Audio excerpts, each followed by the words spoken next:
राम से बड़ा राम का नाम, राम नाम राम जन्म से पहले से है।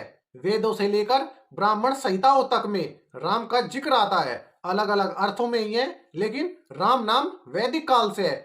कुछ ब्रिटिश विद्वानों के मुताबिक वाल्मीकि की आदि रामायण करीब 3300 से 3400 साल पहले लिखी गई थी, मगर राम नाम का पहला जिक्र ऋग्वेद में आता है, जहां उनका नाम एक यज्ञ के कुछ यजमान राजाओं के साथ लिखा गया था। भारत के अलावा 9 देश और हैं जहां रामायण को किसी न किसी रूप में पढ़ा और सुना जाता है। भारत के अलावा इंडोनेशिया ऐसा देश है जहां 5 तरह की राम कथाएं हैं, सभी 9वीं शताब्दी की हैं। नेपाल में 4 रामायणें हैं।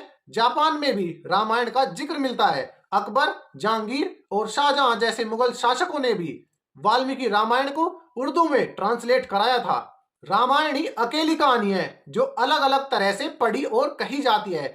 रामायण पर सबसे ज्यादा लोक कथाएं भी लिखी गई हैं। इनकी संख्या हजारों में है। अलग अलग पात्रों में भी कथाएं लिखी गई हैं जो मूल रामायण से अलग है। दशरथ, सीता, कौशल्या, लक्ष्मण, भरत, हनुमान ऐसे पात्र हैं जिन पर सबसे ज्यादा कहानियां लिखी गई हैं। खुद प्रोफेसर कामिल बुल्के ने अपनी किताब रामकथा में ऐसी 400 से ज्यादा किताबों का रेफरेंस लिया है। ऋग्वेद में रामायण के 4 पात्रों का उल्लेख मिलता है, इक्ष्वाकु, दशरथ, राम और सीता। इन चारों का उल्लेख ऋग्वेद में अलग अलग जगह मिलता है, हालांकि चारों का उल्लेख अलग अलग जगह पर है।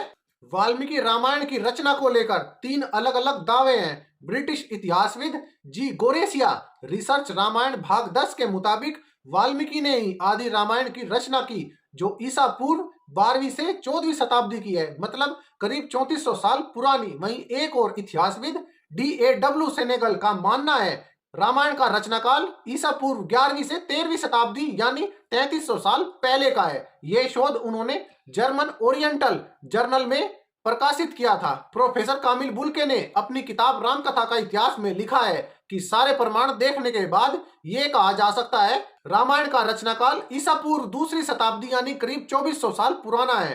प्रोफेसर कामिल बुल्के ने अपनी किताब रामकथा का इतिहास में लिखा है कि रामकथा का सबसे पहला उल्लेख दशरथ जातक कथा में मिलता है, जो ईसा से 400 साल अब से मतलब 2600 साल पहले लिखी गई थी। इसके बाद ईसा से 300 से 200 साल पूर्व का काल वाल्मीकि रामायण का मिलता है। वाल्मीकि रामायण को सबसे ज्यादा प्रमाणित इसलिए भी माना जाता है क्योंकि वाल्मीकि भगवान राम के समकालीन ही थे और सीता ने उनके आश्रम में ही लवकुश को जन्म दिया था। लवकुश ने भगवान राम के दरबार में वाल्मीकि की लिखी रामायण सुनाई थी। दशरथ जातक में राम कथा की घटनाओं का वर्णन है, लेकिन इतना विस्तृत नहीं। ये कहा जा सकता है कि दशरथ जातक ही राम कथा के प्रेरणा रहे हैं। वाल्मीकि रामायण पहली पूर्ण और प्रमाणिक कथा है, लेकिन तुलसीदास द्वारा रचित रामचरितमानस दुनिया भर में सबसे ज्यादा पढ़ी जाने वाली राम कथा है। सन 1576 के आसपास लिखी गई रामचरितमानस वाल्मीकि रामायण की मूल कहानी पर ही लिखी गई है, लेकिन इसकी भाषा संस्कृत के बजाय अवधी है।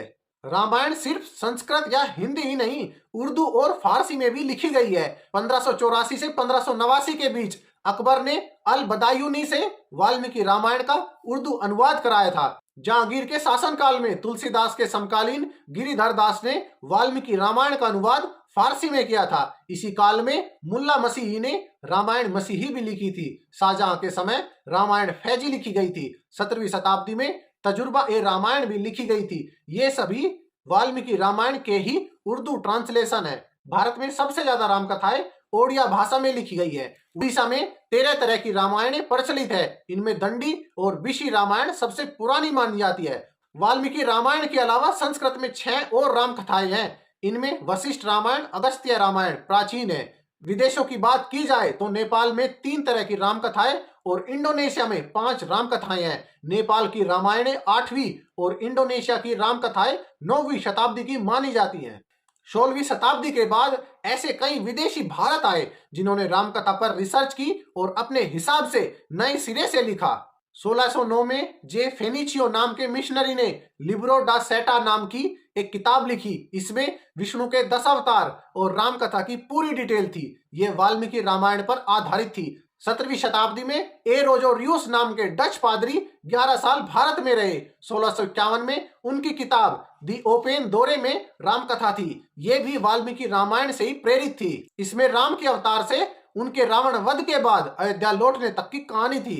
1658 में श्रीलंका और दक्षिण भारत के कुछ इलाकों में 6 साल तक रहे पी बर्डेओस की डच भाषा में लिखी गई किताब ऑफ गोडेरेयर डर ओस्ट इंडी से हाइडेनन में राम जन्म से लेकर उनके स्वर्गारोहण तक की कहानी है। इसमें सीता की अग्नि परीक्षा का भी जिक्र है। 18वीं शताब्दी में एम सोनेरा नाम के एक फ्रेंच यात्री ने बोयाज ओस एंड ओरिएंटल नाम की किताब लिखी थी, जिसमें एक छोटी राम कथा है। इस कथा के मुताबिक राम 15 साल की उम्र में अपने भाई लक्ष्मण और पत्नी सीता के साथ वनवास पर गए थे। ऐसी ही 16वीं और 19वीं शताब्दी के बीच करीब 15 अलग अलग यात्रियों ने भारत घूमने के बाद अपनी किताबों में राम कथा का जिक्र किया। इनमें से ज्यादातर वाल्मीकि रामायण से ही प्रेरित है। फ्रेंच, अंग्रेजी, पुर्तगाली और डच भाषा की किताबों में राम का जिक्र मिलता है। अब आप सभी इसके बारे में क्या सोचते हैं, हमें कमेंट सेक्शन में जरूर बताएं।